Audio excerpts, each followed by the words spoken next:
Este video no lleva intro porque lo que vamos a hablar requiere de seriedad, cuando no incluso de solemnidad, porque hay casos muy delicados. Tales son los 3 jugadores de la Premier League, 3 figuras que han sido separadas de su plantel después de ser arrestadas y acusados de delitos muy graves. Es el caso de Benjamin Mendy, también de Gylfi Sigurdsson y por supuesto de manera más reciente de Mason Greenwood. Ahora, no son los únicos. Vamos a hablar de aquellos futbolistas y exfutbolistas consagrados que o están siendo ahora mismo procesados o en su momento ya fueron sentenciados a prisión, y vamos a acomodarlos, por supuesto, no por orden de gravedad de los cargos, sino de hecho por cuánto tiempo acabaron en la cárcel, cuántas noches pasaron tras las rejas tras haber sido sentenciados. Y vamos a empezar dentro de estos delincuentes por el más divertido de todos. Bueno, simpático para todos menos para la esposa de Ener Valencia, porque en una escena made in Conmebol que ni las películas cómicas de bajo presupuesto podrían emular, Ecuador jugaba un partido eliminatorio rumbo a Rusia 2018 contra Chile. Ya que Ener no vivía en su país, ese era el momento justo para capturarlo. No contaban los policías que le aguardaban fuera de la cancha con que el delantero fingiría una lesión y se les escaparía en ambulancia. Cuando la policía correteó a la camilla, ya era demasiado tarde. La orden de arresto se debía a que el crack no había pagado la pensión alimenticia de su hija. En 2011, el entonces jugador del Bolton, Marcos Alonso, tuvo un accidente de tráfico en el que falleció una joven acompañante de 19 años. Sus delitos: homicidio imprudente por conducir a más del doble del límite de velocidad y en estado de ebriedad. 5 años después del accidente, el ya entonces jugador de la Fiorentina fue por fin sentenciado. 3 años y medio, no en prisión, sino sin permiso para conducir. Serge Aurier fue declarado culpable por agredir a un policía fuera de un centro nocturno en París cuando el lateral marfileño jugaba en el Paris Saint-Germain.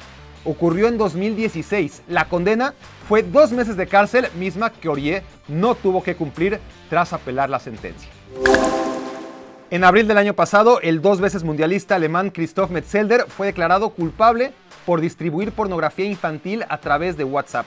En su teléfono fueron hallados cientos de archivos de adolescentes y niñas menores de 10 años víctimas de abuso sexual. Metzelder fue condenado a 10 meses de prisión que solo tendrá que cumplir en caso de reincidencia. Ojalá todos los casos fueran como el de Lamine Diaby Fadiga, jugador que en 2019 se dio a conocer no por un gol ni una tarjeta roja o las razones habituales por las que solemos enterarnos de la existencia de algún futbolista. En el caso de Fadiga, se trata de haber robado en el vestidor un reloj de $80,000 a su famoso compañero Kasper Dolberg. No hubo demanda penal, pero el castigo fue ser despedido del Niza y, claro, el escarnio público. En un caso de mucho más ruido que nueces, Karim Benzema, tras años de investigación por su implicación en el chantaje a su compañero Mathieu Valbuena, relacionado con un video de índole sexual, fue declarado culpable. 1 año de cárcel que no deberá cumplir si se porta bien en el futuro inmediato. Antes, en 2010, Benzema, Ben Arfa y Ribéry fueron a juicio por tener relaciones sexuales con una menor. El juez no encontró evidencia de que los acusados supieran que la prostituta tenía menos de 18 años.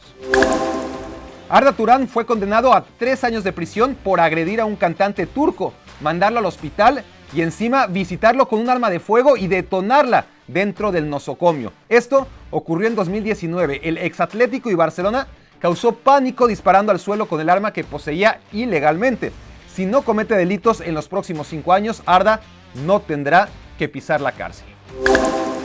El de Ryan Giggs es un caso en desarrollo. La leyenda, y hasta antes de ser denunciado entrenador de la selección de Gales, fue arrestado en noviembre de 2020 y desde entonces se encuentra en libertad condicional.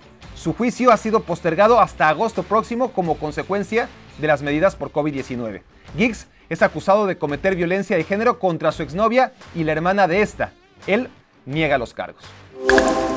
Las denuncias contra el todavía lateral izquierdo del Manchester City, Benjamin Mendy, separado del club mientras aclara su situación, no paran de multiplicarse. Las mujeres que le acusan de violación son ya 6. El francés se encuentra en libertad condicional y, al igual que Giggs, está en espera de un juicio que en su caso fue postergado de su fecha original en enero y se llevará a cabo el próximo julio. Tras las acusaciones a Giggs y Mendy, llegó la que pesa sobre Mason Greenwood y que de hecho inspiró este video. La exnovia de la joya del Manchester United le denunció por abuso sexual y físico. Greenwood fue arrestado y liberado tras pagar fianza. La justicia tardará en dar su veredicto, pero sus patrocinadores y compañeros de equipo ya lo han dado por adelantado. El United los separó y cambia gratis las camisetas con el número 11. Sus compañeros le han dejado de seguir en redes sociales y Nike le rescindió el contrato. Otra más en desarrollo, Quincy Promes. En verano de 2020, el seleccionado de los Países Bajos presuntamente apuñaló a un primo en una agradable reunión familiar y estuvo 2 días bajo arresto. Promes, que estaba en el Ajax, se fue lo más lejos posible y volvió a la liga rusa. Tras jugar la Eurocopa y en espera que le den fecha para su juicio, Louis van Gaal no ha vuelto a convocarlo a la selección. Probablemente la más delicada de todas las investigaciones que ahora mismo se llevan a cabo es la que pesa sobre Gylfi Sigurdsson, estrella del Everton, que no fue inscrito esta temporada en el equipo porque el islandés fue arrestado en julio pasado y puesto en libertad condicional. Se alega que cometió abuso sexual infantil. El verano antepasado, Harry Maguire estuvo 2 días detenido en Grecia tras un altercado en sus vacaciones, donde se le acusa de violencia, resistencia a ser detenido e intento de soborno a las autoridades. Tras haber sido sentenciado a 21 meses de prisión, obtuvo libertad condicional. El ágil ritmo de la burocracia griega, más los retrasos causados por el COVID, podrían alargar la comparecencia del central más caro de la historia ante el juez hasta 2028. Renato Ibarra pasó una semana de marzo de 2020 en prisión. Fue el tiempo que tardó su mujer en retirar la demanda por violencia doméstica. El ecuatoriano fue absuelto de sus cargos iniciales por tentativas de aborto y feminicidio.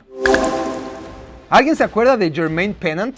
Exactamente, aquel mediocampista de Liverpool titular en la final de la Champions League de 2007 contra el Milan. Bien, 3 años antes de aquello, Pennant estuvo 30 días en la cárcel por chocar 2 veces en estado de ebriedad y sin seguro en el lapso de 1 año, por lo que perdió su libertad condicional. Pennant, que no sabía leer, fue liberado y jugó el resto de su condena con un brazalete electrónico. Por supuesto, no tardó en chocar de nuevo.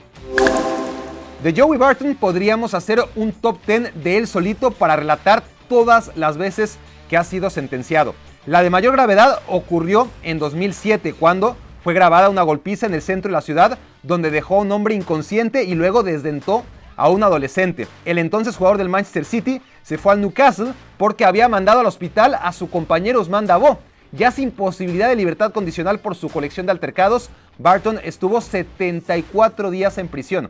La más reciente es de hace 6 meses, cuando el ahora entrenador fue procesado por causar lesiones a su esposa. Casi 3 meses en prisión pasó Troy Deeney, delantero estrella del Watford hasta 2021, y que en 2012 fue sentenciado tras patear con lujo de brutalidad a un grupo de estudiantes en una trifulca nocturna. Deeney fue sentenciado a 10 meses en prisión, pero fue liberado tras 11 semanas. El encarcelamiento no mermó en lo más mínimo la producción goleadora del hoy jugador del Birmingham City y leyenda del Watford. Tentativa de homicidio, amenazas, lesiones, posesión de armas, robo con violencia y secuestro. Presuntas razones para que Rubén Semedo, en 2018 defensa central del Villarreal, fuera a dar a la cárcel a media temporada. Apenas cumplió 15 semanas de prisión preventiva y fue expulsado 8 años de España. Semedo entonces se fue a Grecia, donde fue arrestado por violación a una menor, cargo del que salió con fianza y ahora mismo afronta una demanda por golpear a su exnovia. Nada de esto hizo dudar al Porto, que recién la semana pasada fichó a semejante indeseable. Una de las noticias más tristemente bizarras de los últimos tiempos fue el encarcelamiento de Ronaldinho en Paraguay por ingresar al país con pasaporte paraguayo. Pasaporte falso, obviamente. Ronaldinho y su hermano pasaron 32 días en un penal de máxima seguridad, donde Diño tuvo que celebrar su cumpleaños 40. Y después se quedaron 4 meses en un hotel de lujo, de fiesta en fiesta, donde cumplieron la sentencia en un muy particular arresto domiciliario. El famoso seleccionado ruso Alexander Kokorin y su menos famoso compañero Pavel Mamayev protagonizaron en 2018 imágenes escalofriantes en donde agreden con desorbitada violencia a un comensal en un restaurante y al chofer de una periodista. Los hechos vandálicos que causaron daño cerebral y fracturas en las víctimas y que venían aderezados con agravante racista les condenaron a 1 año y medio tras las rejas, después reducidos a menos de la mitad. Ambos retomaron sus carreras. Kokorin, de hecho, hoy es habitual en las alineaciones de la Fiorentina. En 1993, René Higuita, uno de los porteros más famosos del planeta, fue encarcelado por haber intermediado en un secuestro en Colombia. El ídolo pasó 9 meses en prisión y se perdió el Mundial de Estados Unidos 94 por haber ayudado, seguramente sin mala fe, a una liberación de un amigo a espaldas de la policía. Hasta la fecha, sostiene que su estancia en la cárcel se debió a una persecución política por haberse negado a ofrecer información sobre su amigo y capo del narcotráfico Pablo Escobar. Un acto vandálico que navega en la frontera entre crimen y comedia es el protagonizado por Breno, defensa central del Bayern Múnich, acusado en 2011 de incendiar su casa para cobrar la prima del seguro. El brasileño pagó su condena con 13 meses en prisión. Incluir a todos los futbolistas que han cometido el delito de evasión fiscal multiplicaría por 10 la duración de este video. Pero en nombre de todos ellos, hablemos únicamente de Uli Hoeneß, presidente del Bayern Múnich en funciones cuando fue a la cárcel en 2014. ¿Cuánto habrá defraudado a Hacienda para no librarla como tantos otros? La respuesta, 28,5 millones de euros, o sea, más del quíntuple de las cantidades defraudadas por Lionel Messi y Cristiano Ronaldo al fisco español. Hoeneß, campeón del mundo en 1974, estuvo 21 meses tras las rejas. Mucho más graves resultan los cargos a Robinho. En 2017, cuando el brasileño jugaba en Atlético Mineiro, una corte en Italia le sentenció a 9 años de prisión por haber participado en una violación grupal mientras jugaba en el Milan. Tras 5 años de apelaciones, la sentencia ha sido ratificada y ahora el brasileño es prófugo ante la ley italiana. Pero Brasil no extradita a sus ciudadanos y parece despreocupado por encarcelar a su ídolo. Obligado por los patrocinadores al retiro involuntario y en la lista de Interpol, Robinho deberá permanecer en Brasil el resto de sus días para no ser arrestado. Bruno era el portero del campeón Flamengo y negociaba con el Milan cuando en 2010 fue acusado de torturar y asesinar a su amante y madre de su hijo. 3 años después, Bruno fue hallado culpable de homicidio intelectual y de haber hecho desaparecer el cuerpo de la víctima. Fue sentenciado a 22 años de prisión y liberado tras cumplir la tercera parte de su condena original. Bruno ahora goza de arresto domiciliario nocturno que le permite entrenar y jugar en tercera división brasileña. A manera de bonus track, desgraciadamente la lista de futbolistas y sobre todo exfutbolistas mexicanos en prisión es larga. Jesús Arellano, el más reciente en el cuadro del deshonor, prófugo, detenido y luego liberado por falta de pruebas. La acusación, abusar sexualmente de su sobrina menor de edad. Ahora bien, la mayor sentencia para un futbolista en México y el mundo cayó sobre Omar Ortiz. Mientras cumplía 2 años de suspensión por doping positivo en un partido de Copa Libertadores, el Gato, portero del Monterrey y alguna vez de la selección mexicana, fue detenido por su rol en una red de secuestradores, célula del Cártel del Golfo. Su labor era seleccionar a las acaudaladas víctimas. Esto fue en 2012. 7 años después recibió su condena, 75 años de prisión. Si les gustó el video, denle like. Si les indignó, también activen la campanita de notificaciones, suscríbanse al canal y lo más importante de todo, nos vemos en una más feliz próxima entrega.